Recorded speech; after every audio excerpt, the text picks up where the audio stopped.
Hello my lovely children. Today we are going to start chapter first of class 7th nutrition in plants. Nutrition word आपने बहुत बार सुना होगा TV ads के अंदर। आपने TV में बहुत बार बहुत सारी एड्स में स्पेशली फूड आइटम्स के ऐड में आपने देखा होगा कि कैलोग्स खाने से, ओट्स खाने से न्यूट्रिशन मिलता है, ये वाला आटा ज़्यादा न्यूट्रिशस होता है। इट मीन्स कि जो न्यूट्रिशन है ये डायरेक्टली रिलेटेड होता है हमारे फूड से। आपने 6th क्लास में पढ़ा था कि फूड में बहुत ही इम्पॉर्टेंट कुछ कंपोनेंट्स होते हैं। ये कंपोनेंट्स हमारी बॉडी के लिए बहुत इम्पॉर्टेंट होते हैं। आपने अभी तक पढ़ा है कि फूड हमारी बॉडी को एनर्जी देने का काम करता है, प्लस इसके अलावा और भी ये बहुत सारे काम करता है, क्योंकि जो इनके कंपोनेंट है वो सभी कंपोनेंट अपना एक स्पेशल रोल प्ले करते हैं हमारी बॉडी में। ये इन कंपोनेंट्स में हम मेन 5 कंपोनेंट्स की बात करेंगे। Carbohydrate, fat, protein, vitamins and minerals. हमारे फूड में ये 5 कंपोनेंट्स, मेन 5 कंपोनेंट्स, ये अपना बहुत ही इम्पॉर्टेंट रोल प्ले करते हैं। जो फूड है ये हमारी बॉडी के लिए बहुत ही नेसेसरी होता है। फूड के बिना हमारी लाइफ पॉसिबल नहीं है, हम सरवाइव नहीं कर पाते हैं। अगर हम फूड की बात करें तो आपको पता है कि जो प्लांट्स हैं उनके अंदर क्या स्पेशलिटी होती है कि वो अपना फूड खुद बना सकते हैं। Plants can make their own food, वो अपना फूड खुद बना सकते हैं।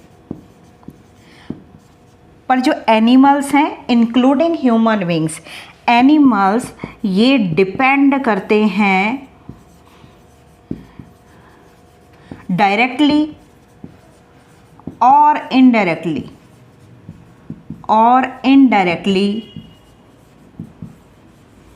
On plants. हम लोग डायरेक्टली या इनडायरेक्टली अपने फूड के लिए प्लांट्स के ऊपर डिपेंड करते हैं, क्योंकि हम लोग अपनी बॉडी के अंदर फूड नहीं बना सकते। फूड प्रिपरेशन केवल प्लांट्स के अंदर ही होता है। ये जो 5 कंपोनेंट्स हैं इनको एक और नाम दिया गया है। इन कंपोनेंट्स को न्यूट्रिएंट्स भी कहा जाता है। सबसे पहले अगर हम बात करें ये न्यूट्रिएंट्स हमारी बॉडी के लिए क्यों ज़रूरी होते हैं, यानी अगर हम इन न्यूट्रिएंट्स की इम्पॉर्टेंस की बात करें कि ये क्यों ज़रूरी है हमारी बॉडी के लिए, क्यों इम्पॉर्टेंट हैं, तो ये हमारी बॉडी के अंदर बहुत तरह के रोल प्ले करते हैं। जैसे कि ऑर्गेनिज़म को, एनिमल्स को, ह्यूमन बीइंग को ग्रो करने के लिए न्यूट्रिएंट की ज़रूरत होती है। To repair damage parts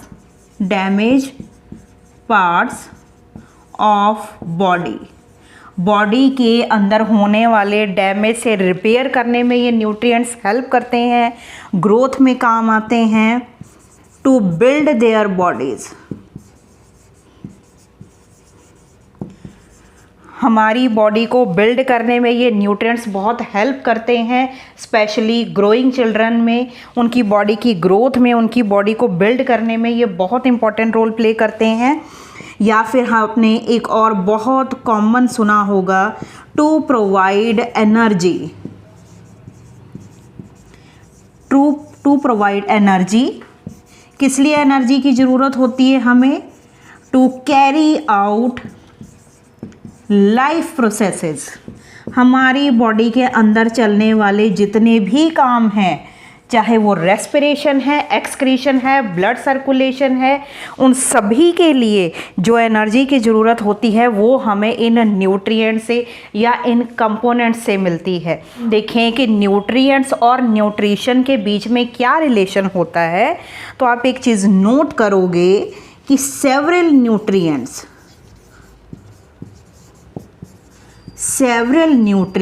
together in our food make up nutrition.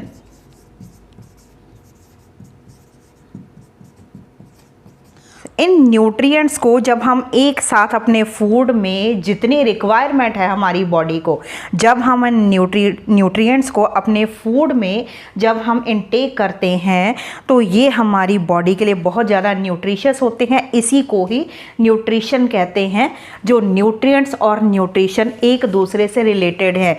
अगर हम सोचें कि किसी एक कंपोनेंट को या न्यूट्रिएंट को या कार्बोहाइड्रेट है या सिर्फ फैट है या प्रोटीन या सिर्फ विटामिन या सिर्फ मिनरल्स, इनमें से किसी एक न्यूट्रिएंट से हमें न्यूट्रिशन मिल जाएगा तो ये पॉसिबल नहीं है।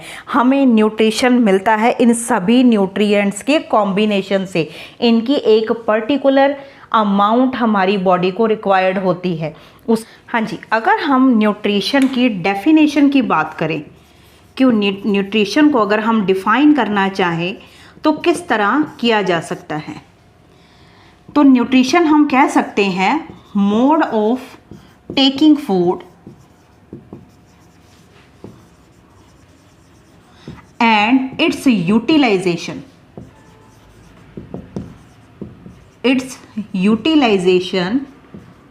इन बॉडी। हम किस तरीके से फूड को इनटेक करते हैं, किस तरह से फूड अपनी बॉडी में इनटेक करते हैं और उसका बाद में हमारी बॉडी में एंटर होने के बाद उसका बॉडी यूटिलाइज करती है, उसको ही हम न्यूट्रिशन कहते हैं। मेथड्स ऑफ ऑब्टेनिंग फूड,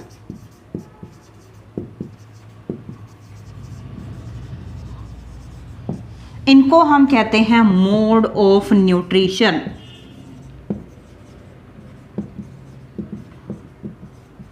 जो डिफरेंट मेथड्स यूज़ किए जाते हैं फूड को ऑब्टेन करने के, फूड को इनटेक करने के, उन मेथड्स को मोड ऑफ न्यूट्रिशन कहा जाता है कि कौन कौन से तरीके से ऑर्गेनिज्म फूड को इनटेक करते हैं, किस तरह वो अपना फूड लेते हैं।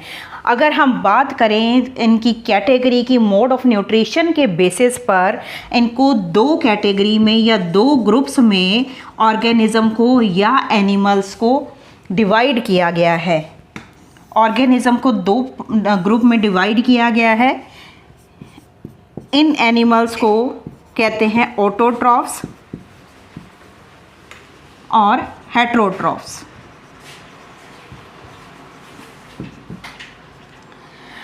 ऑटोट्रॉफ्स और हेटेरोट्रॉफ्स जो ये मोड ऑफ न्यूट्रिशन शो करते हैं, इनको कहा जाता है ऑटोट्रॉफिक मोड ऑफ न्यूट्रिशन।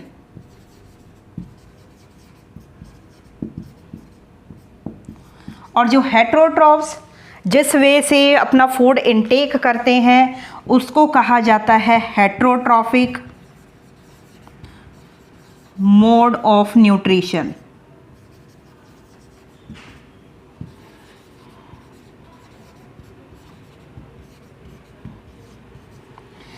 ये दो ग्रुप्स में इनको डिवाइड कर दिया गया है। ये दो अलग अलग तरह के मोड ऑफ न्यूट्रिशन या अलग अलग तरह के मेथड्स शो करते हैं।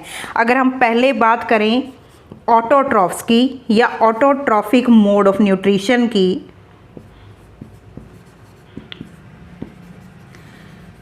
ऑटोट्रॉफिक मोड की बात करें हम, तो आपको पता है कि ऑटोट्रॉफ्स हमेशा उन ऑर्गेनिजम्स को कहा जाता है जो अपना फूड खुद बना सकते हैं, can make their own food.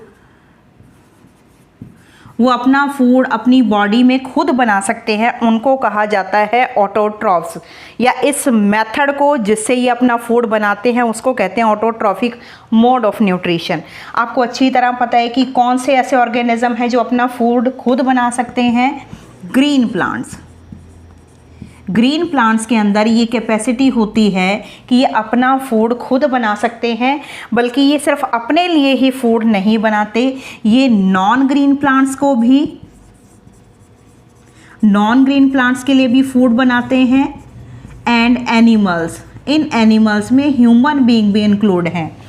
ये सिर्फ अपने लिए ही फूड नहीं बनाते, जिस प्रोसेस से ये अपना फूड बनाते हैं, आप छोटी क्लासेस से पढ़ते आ रहे हो, उसको कहा जाता है फोटोसिंथेसिस। जो ग्रीन प्लांट्स है ये ऑटोट्रॉफिक मोड ऑफ न्यूट्रिशन इसलिए शो करते हैं क्योंकि ये फोटोसिंथेसिस का प्रोसेस करने में कैपेबल होते हैं, क्योंकि इनकी लीव्स के अंदर, प्लांट्स की लीव्स के अंदर एक बहुत ही इंपॉर्टेंट पिगमेंट होता है जिसको हम क्लोरोफिल कहते हैं। ये क्लोरोफिल सनलाइट को एब्जॉर्ब करने का काम करता है, यानी ये सोलर एनर्जी को केमिकल एनर्जी में या फूड में कन्वर्ट करने का काम करता है, जो हमारे लिए पॉसिबल नहीं है। जितने भी ऑर्गेनिज्म ये मोड ऑफ न्यूट्रिशन शो करते हैं उनको ऑटोट्रॉफ्स कहा जाता है। सेकेंड ग्रुप कि अगर हम बात करें हेट्रोट्रॉफ्स की, ये किस तरह का न्यूट्रिशन शो करते हैं, उसको कहते हैं हम heterotrophic mode of nutrition. Heterotrophic mode of nutrition का मीनिंग है ऐसे ऑर्गेनिज्म जो अपनी बॉडी में फूड नहीं बना सकते, वो डायरेक्टली या इनडायरेक्टली प्लांट्स पर भी डिपेंड करते हैं और एनिमल्स पर भी डिपेंड करते हैं। वो अपने फूड के लिए कंप्लीटली डिपेंडेंट होते हैं क्योंकि उनकी बॉडी में क्लोरोफिल एब्सेंट होता है। अगर हम बात करें हेट्रोट्रॉफ्स की या हेट्रोट्रॉफिक मोड ऑफ न्यूट्रिशन की, तो ये अपना फूड खुद नहीं बना सकते, can't make their own food। इनको हमेशा डिपेंड रहना पड़ता है किन पर? ग्रीन प्लांट्स पर या अदर एनिमल्स, दूसरे एनिमल से ये अपना फूड लेते हैं। क्या रीज़न है कि इनको डिपेंड रहना पड़ता है? क्योंकि इनकी बॉडी में क्लोरोफिल एब्सेंट होता है। क्लोरोफिल एक बहुत इम्पॉर्टेंट पिगमेंट है जिसकी वजह से फोटोसिंथेसिस होता है। क्लोरोफिल की एब्सेंस में फोटोसिंथेसिस का प्रोसेस नहीं हो सकता। फोटोसिंथेसिस पॉसिबल नहीं है, इसलिए हमें डिपेंड रहना पड़ता है ग्रीन प्लांट्स के ऊपर। अगर हम इनके एग्जांपल्स की बात करें तो नॉन ग्रीन प्लांट्स, ये नॉन ग्रीन प्लांट्स कौन से होते हैं? आपने बहुत कॉमनली अपने घर की किचन में देखा होगा, नॉन ग्रीन प्लांट्स में बहुत सारी फंजाई या फंगस आती हैं, जिनमें से एक का नाम है मशरूम, या आपने सुना होगा इसका एग्जाम्पल यीस्ट, जिसको बेकरी प्रोडक्ट्स में यूज़ किया जाता है। वो भी डिपेंड रहना पड़ता है ग्रीन प्लांट्स के ऊपर। या फिर कुछ बैक्टीरिया, उनको भी डिपेंड रहना पड़ता है दूसरे ऑर्गेनिज्म पर या ग्रीन प्लांट्स पर। और या हम कुछ एनिमल्स की बात करें तो एनिमल्स में मोस्ट ऑफ द एनिमल्स होते हैं जो वो हेट्रोट्रॉफ्स होते हैं, जैसे कैट, डॉग, काऊ, ह्यूमन बींग्स।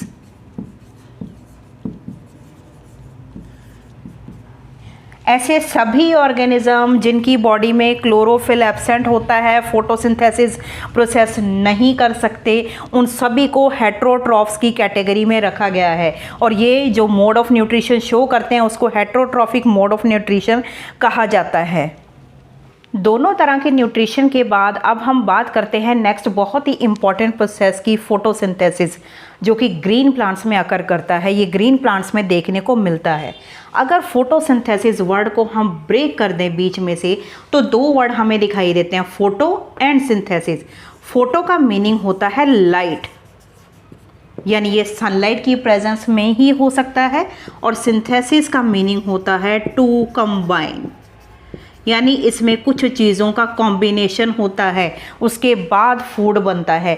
और आपको पता है कि फोटोसिंथेसिस शो किया जाता है सिर्फ ग्रीन प्लांट्स में, क्योंकि इनके अंदर होता है बहुत इंपॉर्टेंट पिगमेंट जो इनकी लीव्स में प्रेजेंट होता है, क्लोरोफिल। फोटोसिंथेसिस एक ऐसा प्रोसेस है जिसमें प्लांट्स के अंदर कुछ सिंपल इनऑर्गेनिक मटेरियल्स को यूज़ किया जाता है। सिंपल इनऑर्गेनिक मटेरियल्स या इनऑर्गेनिक सब्सटेंसेस।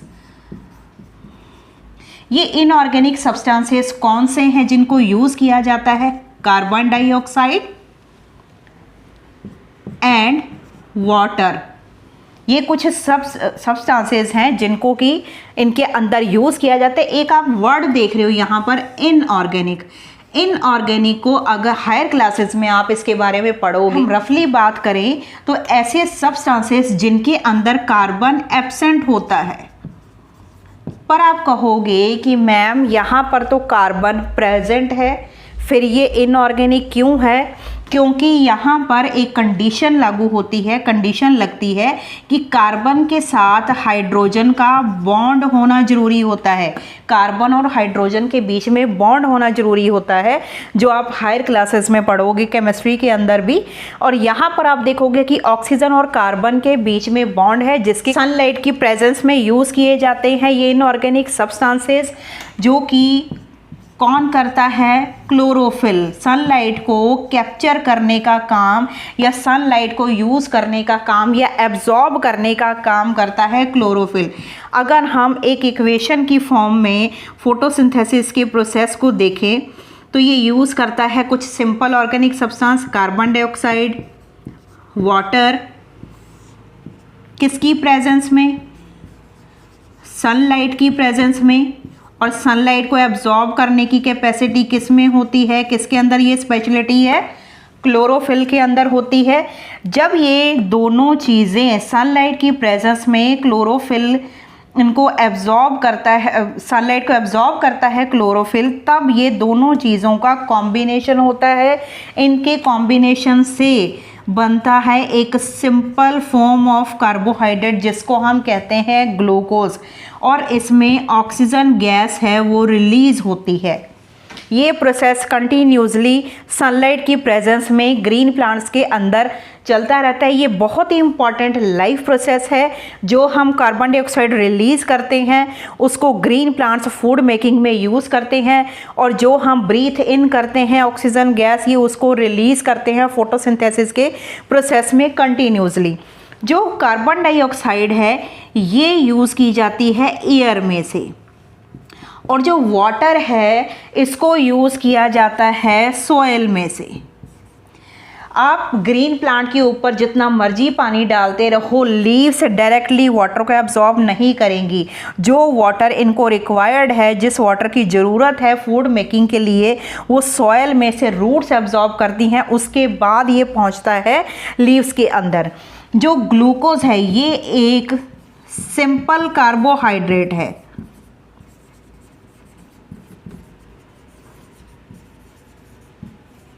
और जो ऑक्सीजन है ये वापस चली जाती है एयर के अंदर।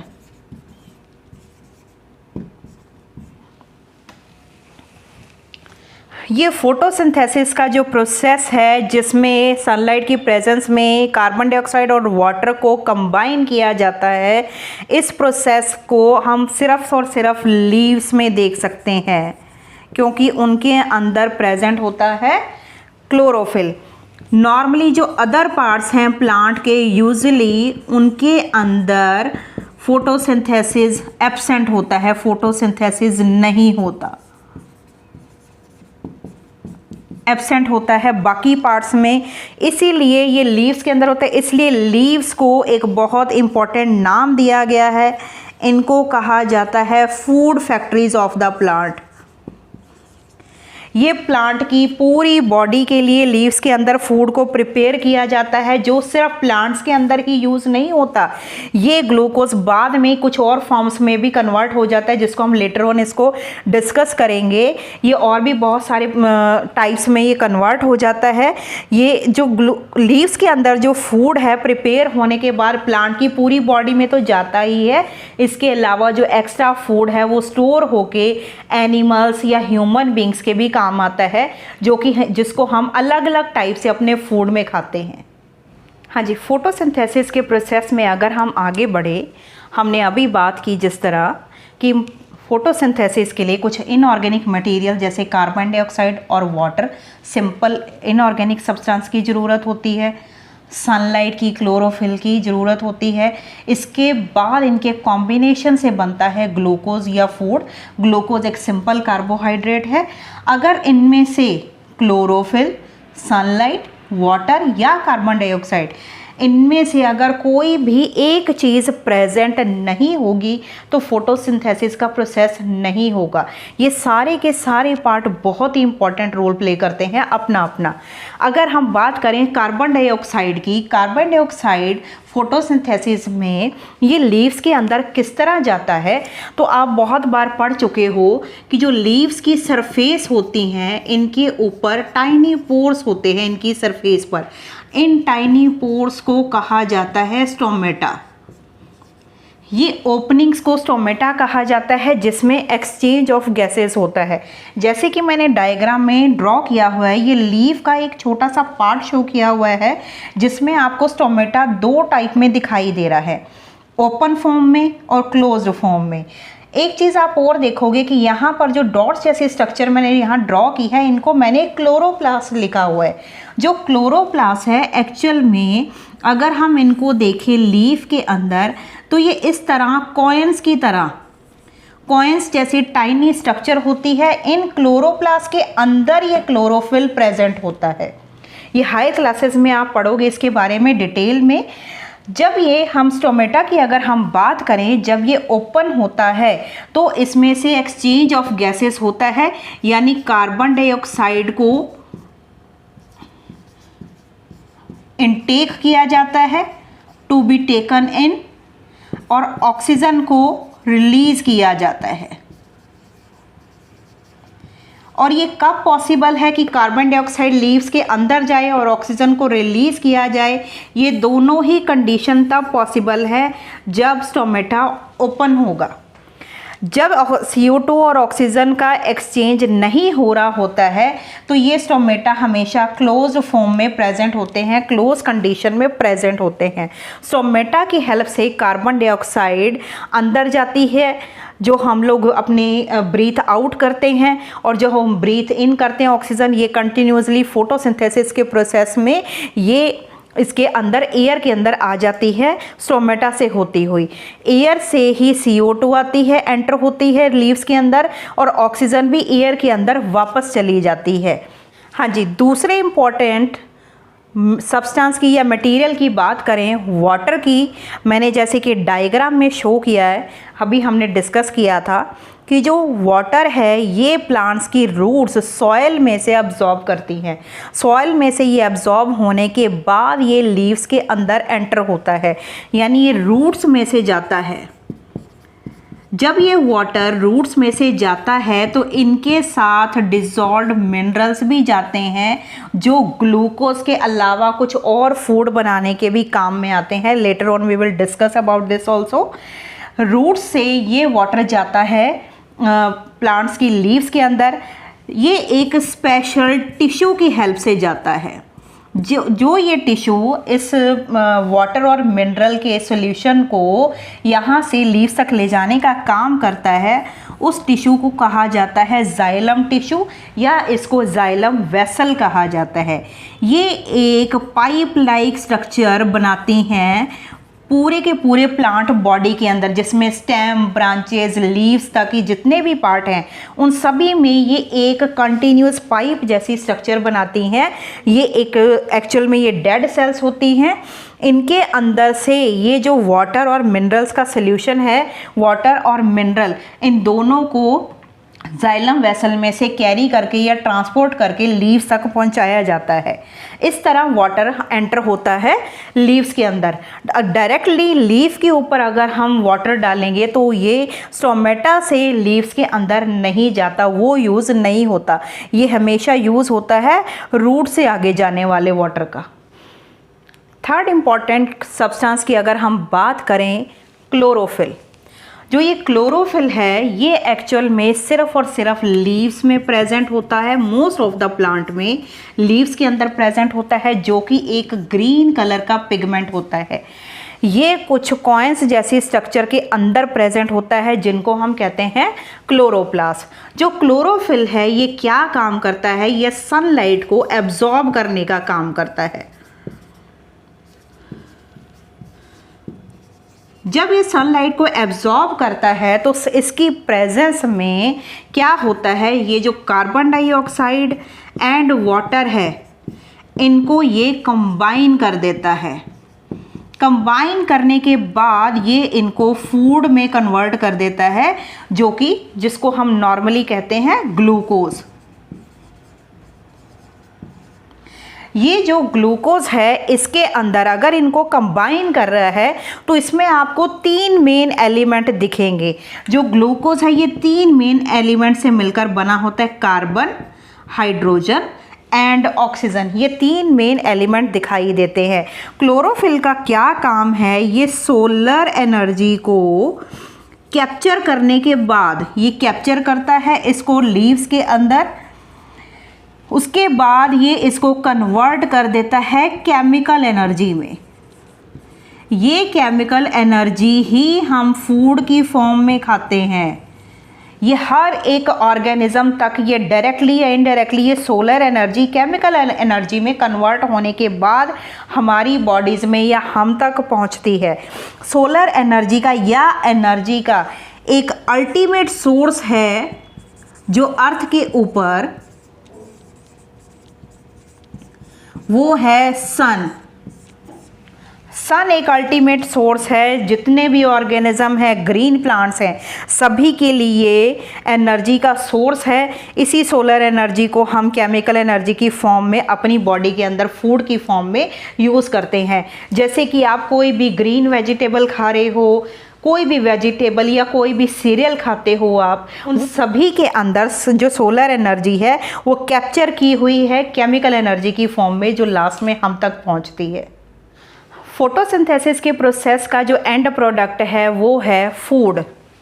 ये फूड पहले जब ये बनता है तब ये कार्बोहाइड्रेट की एक सिंपल फॉर्म, ये सिंपल कार्बोहाइड्रेट की कैटेगरी है। ये सिंपल कार्बोहाइड्रेट बाद में ये प्लांट्स के अंदर ये कन्वर्ट हो जाता है एक कॉम्प्लेक्स फॉर्म में।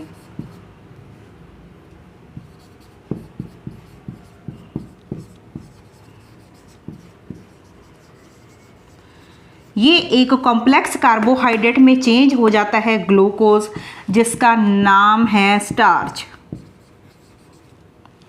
ये प्लांट्स की लीव्स में स्टोर होता है, या और भी प्लांट्स के बहुत सारे पार्ट्स हैं जिनके अंदर इनको स्टोर किया जाता है कॉम्प्लेक्स फॉर्म में, जिसको हम स्टार्च कहते हैं।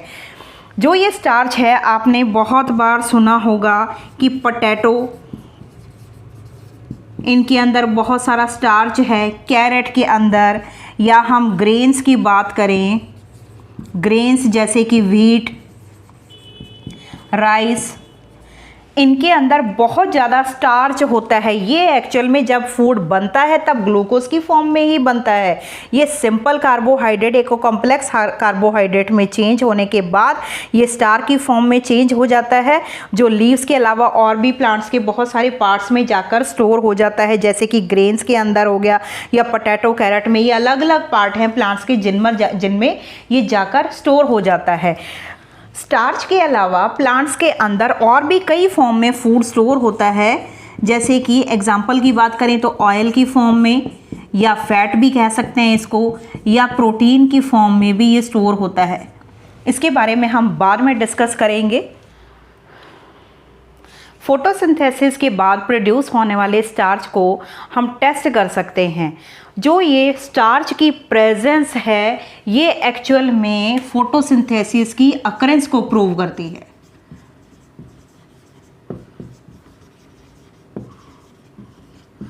यानी जब स्टार्च प्रेजेंट है किसी भी प्लांट की किसी पार्ट में, इट मीन्स कि उस प्लांट के अंदर फोटोसिंथेसिस हुआ था। इसके टेस्ट के लिए हम क्या करेंगे, पहले हम एक लीफ लेंगे। एक लीफ लेने के बाद हमने क्या करना है, इसको हम बॉयल करेंगे अल्कोहल के अंदर। इसको अल्कोहल के अंदर क्यों बॉयल किया जाता है? अल्कोहल में जब बॉयल करते हैं तो इससे इसके अंदर जितना भी क्लोरोफिल है वो सारा का सारा रिमूव हो जाएगा। वो सारा का सारा क्लोरोफिल रिमूव होने के कारण क्या होगा कि जो लीफ है वो डीकलराइज्ड हो जाएगी। इसके लिए हम क्या करेंगे, जब उस क्लोरोफिल रिमूव करने के लिए हमने अल्कोहल में बॉयल किया पहले, उसके बाद हम क्या करेंगे, इसको वॉश कर देंगे। थोड़ा बहुत क्लोरोफिल भी अगर रह जाए तो वो भी पूरी तरह से वॉश हो जाए। इसके बाद हमने एक सॉल्यूशन लेना है, उसे हम कहते हैं आयोडीन सॉल्यूशन। आयोडीन सॉल्यूशन को हम क्या करेंगे, इसके ऊपर पोर करेंगे, इस लीफ के ऊपर हम इसको पोर करेंगे। जब हम इसके ऊपर आयोडीन की कुछ ड्रॉप्स डालेंगे तो हम क्या देखेंगे कि जो लीफ है हमारी, ये ब्लू ब्लैक कलर में चेंज हो जाती है। ब्लू ब्लैक कलर अपीयर होता है लीफ के उस पार्ट में जिसमें हमने आयोडीन का सॉल्यूशन डाला है। अगर हमारी लीफ ब्लू ब्लैक कलर में चेंज हो रही है, इट मीन्स कि उसके अंदर स्टार्च की प्रेजेंस है। स्टार्च की प्रेजेंस ये प्रूव करती है कि प्लांट के अंदर फोटोसिंथेसिस का प्रोसेस हुआ था।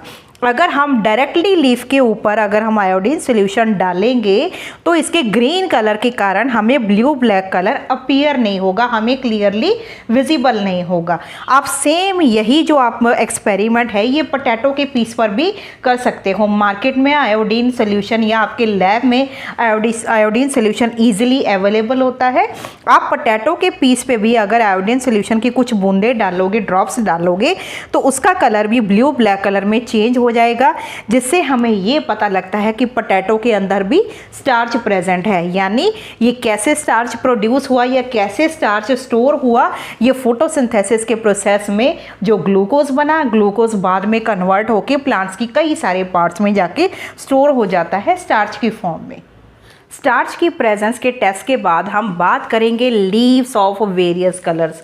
आपने ग्रीन लीव्स के अलावा भी बहुत सारी कलर की लीव्स देखी होंगी, जैसे कि ये कलर आपने देखे होंगे नॉर्मली रेड, वॉयलेट, ये ज़्यादातर आपने देखे होंगे ऑर्नामेंट्स प्लांट्स के अंदर। जो पॉट के अंदर हम ऑर्नामेंट्स डेकोरेटिव कुछ प्लांट्स लगाते हैं उनके अंदर रेड, वॉयलेट, ब्राउन या कुछ और तरह के भी कलर आपको देखने को मिलते हैं।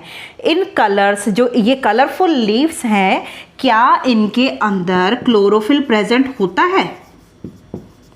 क्या इनके अंदर फोटोसिंथेसिस का प्रोसेस होता है? हाँ जी, बिल्कुल होता है। इनके अंदर भी क्लोरोफिल प्रेजेंट होता है, पर जो ये रेड, वायलेट, ब्राउन जो पिगमेंट्स है, ये क्या काम करते हैं, ये अमाउंट में होते हैं बहुत ज़्यादा, जिसके कारण ये मास्क कर देते हैं, उसको कवर कर देते हैं क्लोरोफिल को। यानी क्लोरोफिल का जो ग्रीन कलर है वो हमें अपीयर नहीं होता। ये ज़्यादा अमाउंट में होने के कारण रेड, वायलेट, ब्राउन कलर दिखाई देता है, पर ऐसा नहीं है कि इनमें क्लोरोफिल एब्सेंट होता है। इनके अंदर भी क्लोरोफिल प्रेजेंट होता है। ये भी normal plants, normal green plants की तरह ये भी फोटोसिंथेसिस का प्रोसेस शो करते हैं। लीफ ऑफ वेरियस कलर्स के बाद हम बात करते हैं एल्गी। अब ये एल्गी क्या होता है? आपने बहुत बार खाली प्लॉट्स के अंदर या आप अपने पानी की टंकी के अंदर या कुछ पॉन्ड्स ऐसे हैं जो बहुत टाइम तक पानी रुका हुआ होता है, स्टेगनेंट वाटर में आपने एक ग्रीन कलर की लेयर देखी होगी वाटर की सरफेस पर।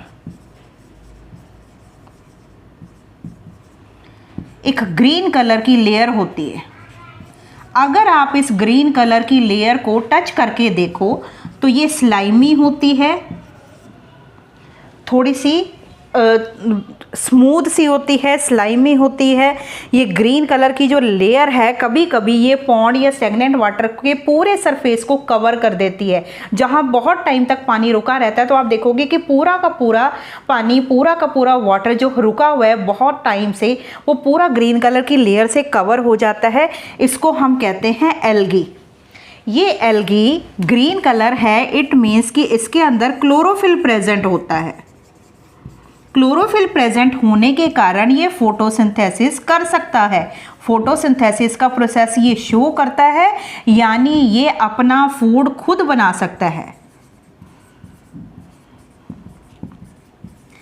एल्गी अपना फूड खुद बना सकता है, पर आप एक चीज़ देखोगे कि प्लांट्स में और एल्गी में क्या डिफरेंस है, इसके जो बॉडी पार्ट्स हैं वो डिवाइड नहीं होते।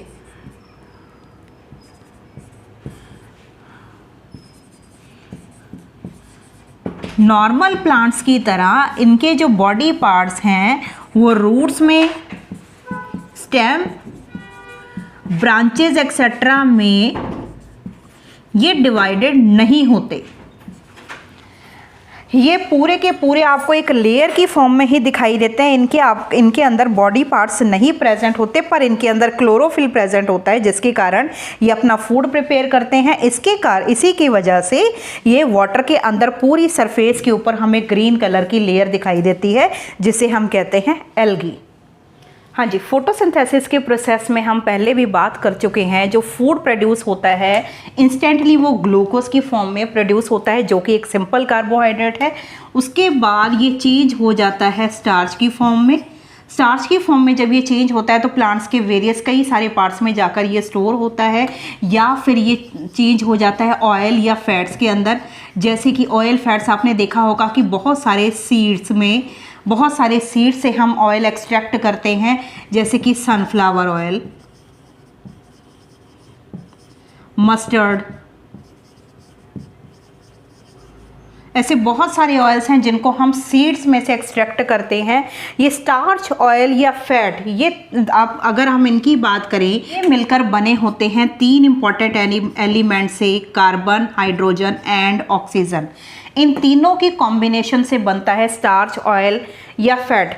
ग्लूकोज के अलावा ये स्टार्च, ऑयल, फैट में तो कन्वर्ट होते हैं। एक बहुत ही इम्पॉर्टेंट न्यूट्रिएंट है जिसको हमने चैप्टर के स्टार्टिंग में बात की थी हमने, प्रोटीन।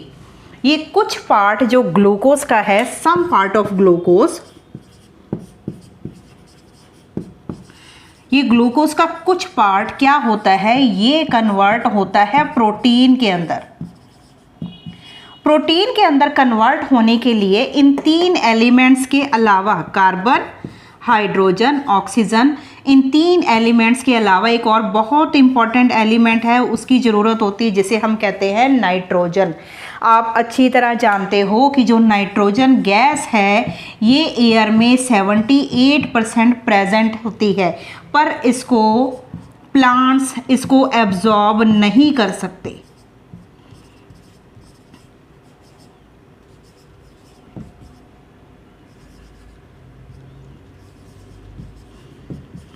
एयर में से इसको प्लांट्स एब्जॉर्ब नहीं कर सकते। इसके लिए पहले नाइट्रोजन को एक सिंपल कंपाउंड में चेंज करना पड़ता है। सिंपल कंपाउंड में चेंज करना पड़ता है, जिसे हम सिंपल कंपाउंड को कहते हैं नाइट्रेट। ये जो कंपाउंड है नाइट्रेट, ये नाइट्रोजन की एक फॉर्म है। ये वाटर में सॉल्युबल होती है, ये इजीली वाटर में डिज़ोल्व हो जाती है। अच्छा, वाटर में सॉल्युबल होती है, उसके बाद ये प्लांट्स तक जाती है। इट मीन्स कि जो ये नाइट्रोजन है ये जाएगी रूट्स में से। रूट्स में वाटर के साथ डिज़ोल्व होके, यानी ये एक मिनरल है नाइट्रोजन। मिनरल जब इसके साथ वाटर के साथ डिज़ोल्व होगा नाइट्रेट की फॉर्म में, तो ये प्लांट्स के रूट्स में होता हुआ ये लीव्स तक पहुंचता है। और फोटोसिंथेसिस में प्रोड्यूस होने वाला ग्लूकोज कुछ उसका पार्ट है जो वो प्रोटीन में चेंज हो जाता है। प्रोटीन हमारी बॉडी के लिए बहुत ही इंपॉर्टेंट न्यूट्रिएंट है, स्पेशली ये ग्रोथ के लिए, ग्रोइंग चिल्ड्रन के लिए ये बहुत इंपॉर्टेंट होता है। हम डायरेक्टली नाइट्रोजन को यूज़ नहीं कर सकते। हम नाइट्रोजन को नाइट्रेट में चेंज किया जाता है कुछ स्पेशल बैक्टीरिया के द्वारा। कुछ स्पेशल बैक्टीरिया जो रूट्स के अंदर प्रेजेंट होते हैं, या कुछ प्लांट्स ऐसे होते हैं जिनकी रूट्स के अंदर नोड्यूल्स होते हैं, उन नोड्यूल्स के अंदर ये प्रेजेंट होते हैं स्पेशल बैक्टीरिया। ये बैक्टीरिया क्या काम करते हैं, ये नाइट्रोजन को नाइट्रेट में या सिंपल कंपाउंड में या वाटर सॉल्युबल फॉर्म में इसको चेंज कर देते हैं। हाँ जी, विटामिन बी जो न्यूट्रिएंट हमने स्टार्टिंग में बात की थी विटामिन के, विटामिन्स हाईली कॉम्प्लेक्स सब्सटेंसेस होते हैं जो कि वेजिटेबल्स के अंदर,